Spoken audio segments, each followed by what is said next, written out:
Terrell and welcome to this video. This is part 4 of my video demonstration series for Strathmore artist papers. In this episode I'm going to be demonstrating how to do markers on marker paper. In the demonstration I'm going to be using the Strathmore 400 series marker paper, and this is actually the 11 by 14 size paper. And I'm going to be using a variety of markers, a little bit of paint, maybe even airbrush. We'll see how it goes. But yeah, let's get started.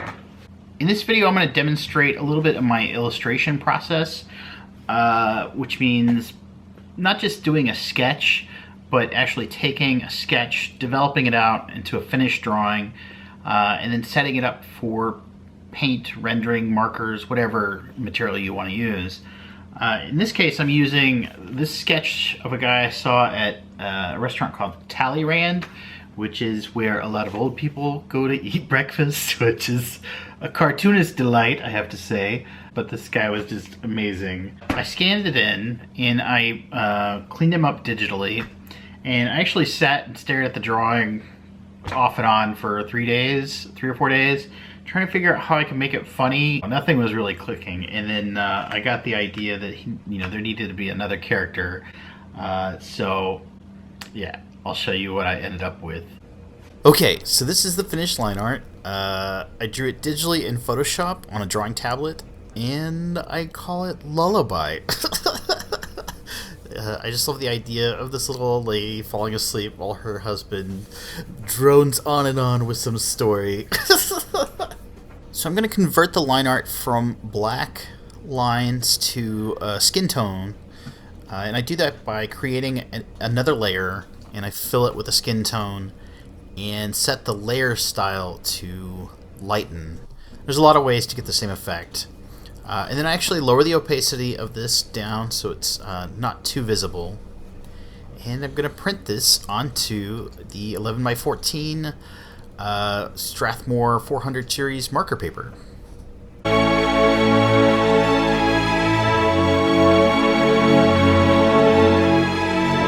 Alright, now that I have my printed illustration, I'm going to mount it down to a board.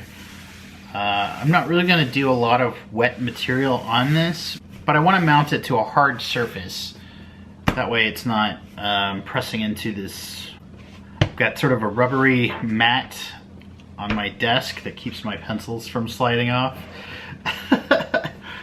So I'm mounting it to a clipboard. That way the marker doesn't press too hard into the page. It's different working on a white paper than it is on a mid-tone sketchbook, because honestly you've got a lot more rendering to do. You've got to cover this whole white space with marker, with color. I mean, not all of it, but you have to build up the tones from nothing to whatever you want it to be.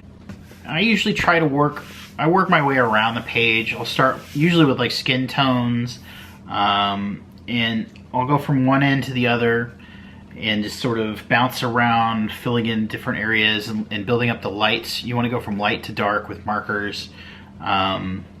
So I don't want to go too dark right away. Build it up until I start feeling sort of confident in the drawing. Then I become more painterly with it. I'm taking an extra piece of marker paper and I'm going to put it off to the side. That way I can test out different marker colors before I put it down on the illustration.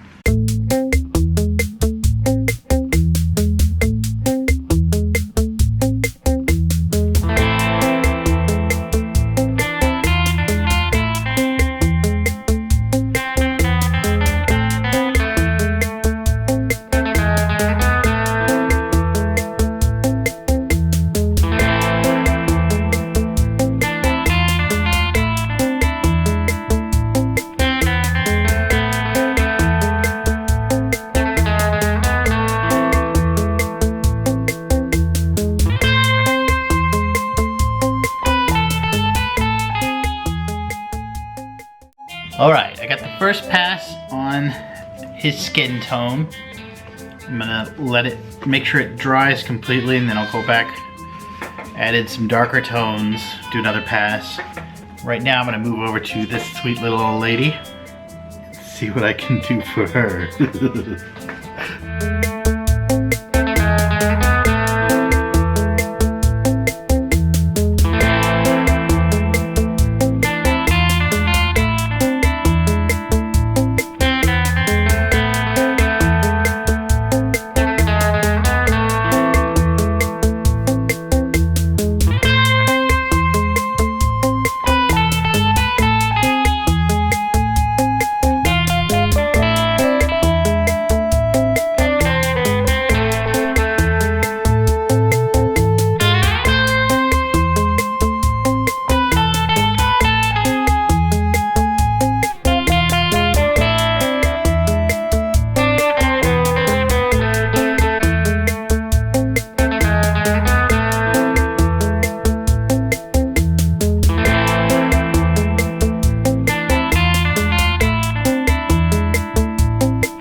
Okay, I'm gonna use a little bit of colored pencil to define the features a little bit more.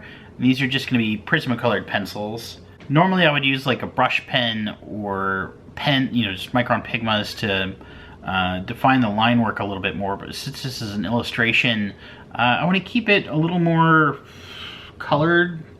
Once you add pure black into a drawing, it kind of, you have to do it over the entire thing, and I'm going to see how far I can get without using black.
Stopping point for the markers and the colored pencils, and I'm gonna try a little bit of airbrush just to tie all the colors together, give it a little bit more atmosphere. If you don't have an airbrush, I completely understand. I know that Copic, and I think Prismacolor also has a airbrush adapter for their markers. I've never actually used it, so I don't know how well it works. The airbrush that I use is actually a Iwata HPSB. This is it right here. It's a little bit beat up after years of illustration work, but yeah, it's a dual action, which means you can push down and pull back at the same time. Push down means how much paint will flow out, and then pulling back is how quickly it flows out. And then it's got a little mixing cup here, and I usually I'll mix up gouache paints in this, or I'll use airbrush paints like Golden or Comart. They're both really good brands. But yeah, I don't want to do too much with the airbrush because that'll overwhelm the illustration. I just want just enough to kind of tie it all together. Okay, so I mixed up a little bit of green paint and water. Technically I mixed a little bit of blue, yellow, and white to get this color green. And the trick is finding the right consistency to make sure it comes out smoothly.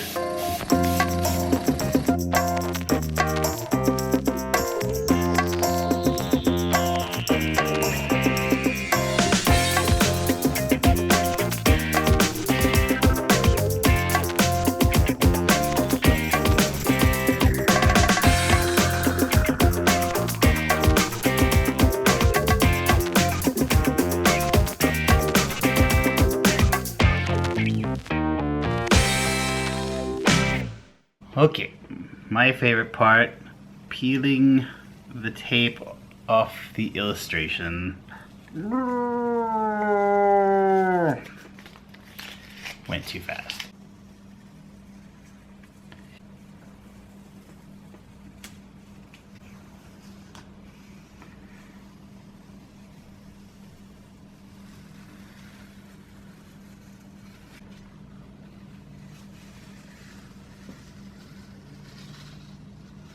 There. So that's the finished illustration. Not too bad for marker paper. didn't bleed through, I'd give it a thumbs up. Honestly, I could probably spend all night working on this illustration. I could probably put another 10 hours into it if I wanted to, but it's already taken me 3 hours, maybe 4 hours to do this, from drawing all the way through color. You gotta stop somewhere. So that's it for this video series. I really want to thank Strathmore Artist Papers for allowing me the opportunity to do this demonstration series. I've enjoyed it. I hope you guys have too. Make sure that you leave a comment on this video and tell them thank you for inviting me to do this, and post your sketches and tweet it out. Let us know what you think. And as always, keep smiling.